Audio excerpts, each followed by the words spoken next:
Hi guys! Pasensya na kayo kung medyo tumagal yung hindi ko pag-YouTube and medyo nagkaroon lang ng konting problema pero okay naman at andito na ako para mag-share ulit sa inyo mag-share sa inyo ng beauty product, kung ano yung maganda sa ating balat o nakakaputi, and then syempre sa mga makeup at iba pa. Ayun.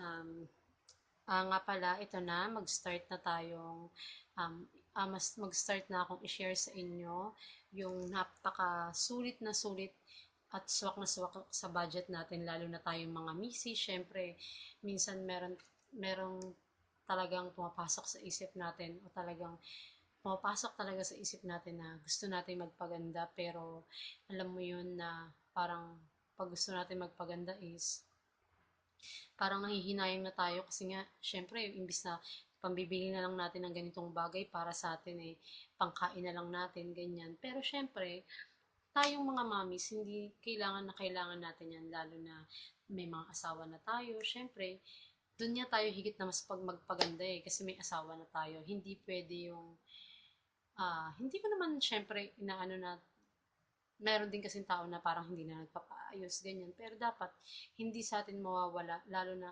kung meron tayong mga asawa, hindi dapat mawawala sa atin yung mag-ayos tayo. Siyempre, ah, 'di ba kahit pa paano, siyempre, nung dalaga tayo, palaayos tayo.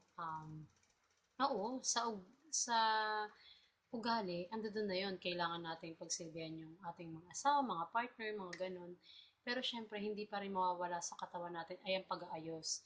Kasi mas gusto ng mga lalaki yung kahit papano, yung ayos tayo, hindi yung talagang, alam mo, mukha ka ng bruha, hindi ka na nag-aayos sa sarili mo. Syempre, alam mo yun, medyo, hindi ko naman sinasabing mambababae si mister, pero syempre, alam mo yun, hindi nila maiwasang tumingin-tingin sa ibang mga girls na syempre may isip rin nila na dati ganito yung misis ko pero ngayon kung kailang nagsama na kami, nagkaanak na kami, tsaka siya nawala ng ayos. Syempre, kailangan mag-ayos pa rin tayo, lalo tayong mag-ayos dahil kasama na natin sila sa buhay, di ba? Kailangan always blooming tayo. And ito na yung aking isi-share. Marami to hindi lang ito yung brand. Nagkataon lang na buy one, take one siya at 50 pesos lang siya sa nabilihan kong mall. RD Care, pero marami siyang product na hindi ko matandaan yung mga pangalan. Pero salts pa siya nakasulat. Papaya salts pa lang tong akin and spa white nakasulat. And extra white relaxing. Um, Papaya produces a natural and power enzyme that is unsurpassed. It is ability to gentle cleanse and exfoliate skin without harming living cells or irritation the skin. Papayas high vitamin contain both cell production. This ideal scrub is suitable for all skin types, including sensitive skin. So, meron kasi mga taong sensitive, pero make sure na, yun nga, para ma-testing natin na hindi kayo, yung kumbaga okay lang kayong gumamit ng ganito para ma-sure kayo, kukuha lang kayo ng konti nito, tapos ilalagay nyo rito sa skin, dito sa konti lang sa part ng braso natin, and then i-scrub nyo lang siya ng medyo madiin.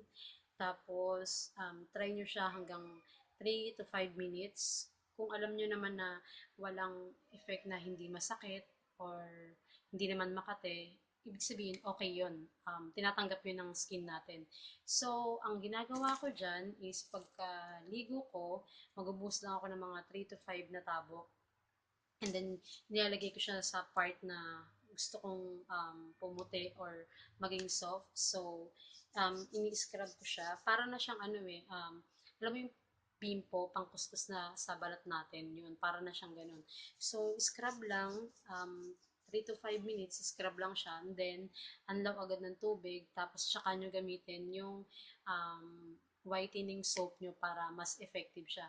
Pero, ang kagandahan nito talaga tong ano na to, spa na to, papaya spa na to, itong salt spa, kasi pag kiniskus mo siya, after nun, na anlawan mo, talagang makikita mo, mararamdaman mo talaga yung effect niya na talagang malambot siya sa skin. Pwede nyo rin siyang gamitin pang food spa sa kahit sa bahay lang. Hindi nyo na kailangan pumunta sa parlor para mag-food spa. Pwede nyo nang gamitin sa bahay lang at pwede nyo gawin sa bahay lang. Yung may mga kalyo dyan, kung matyaga kayong maglagay araw-araw matyaga kayong araw-araw ito, maglagay nito and mag food spa, why not, 'di ba? Para makatipid din. Tsaka magkano lang 'to?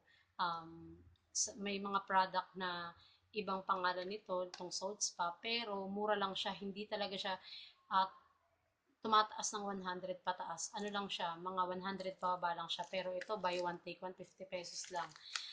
Ito, tuturo ko sa inyo yung bukod sa pagpapakinis ng balat na gamit itong Salt Spa, tuturuan ko rin kayo kung dito sa bahay lang na pwede tayong mag food spa yung sa ating mga paa. Syempre, kapag may kalyo tayo, ang sagwatig nandun sa paa natin kasi meron siyang parang biyak-biyak or yung puti-puti.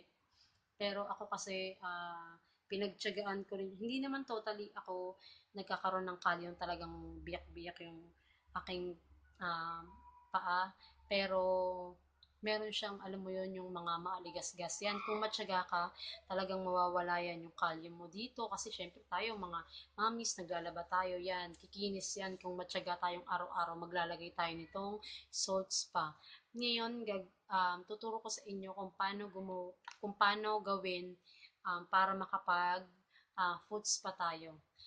Ito muna yung aking ito tong salt spa na halagang buy one take one 50 pesos lang, and itong cuticle remover.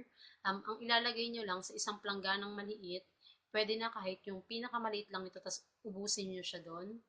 Or kung medyo maraming tubig yung planggana, na may nga pala yung kailangan ang ilagay nyo sa may planggana, yung babara ng paa nyo is kailangan medyo maligamgam or medyo mainit yung kaya ng paa natin.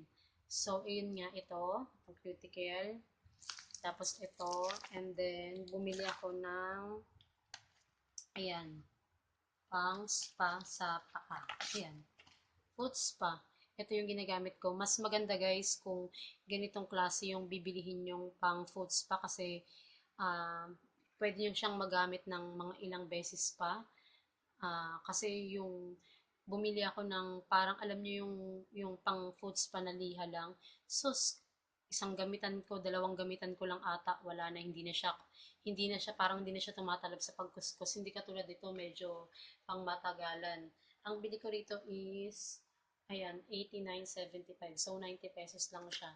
Tapos yung ganito kalaki, 20 pesos lang. Sa every test ko siya nabili.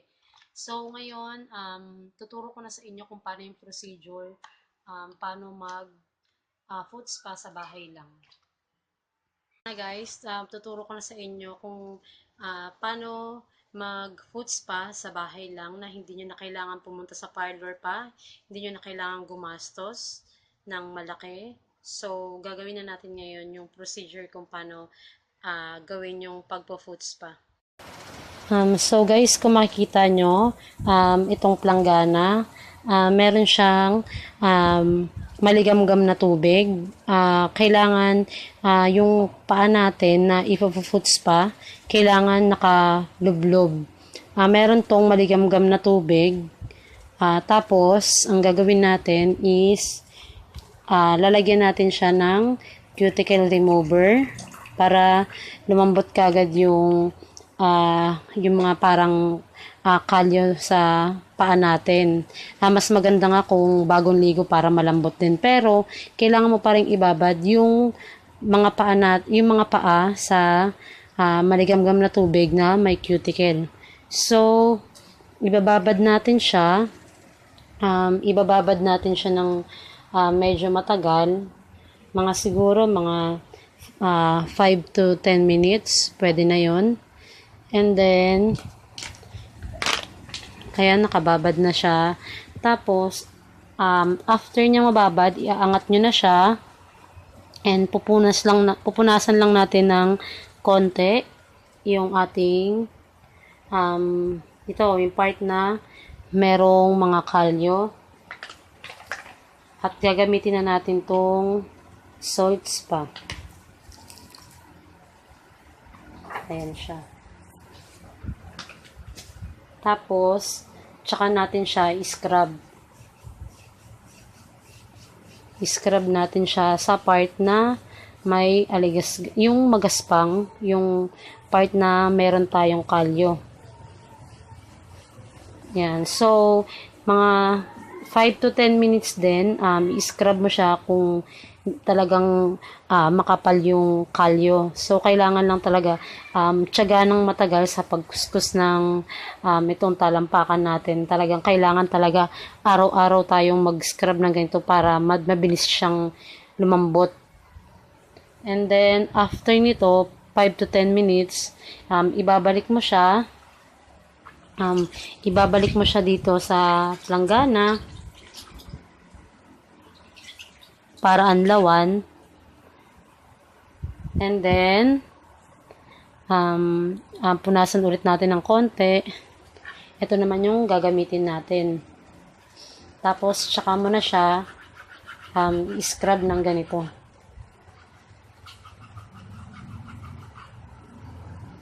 Ayan.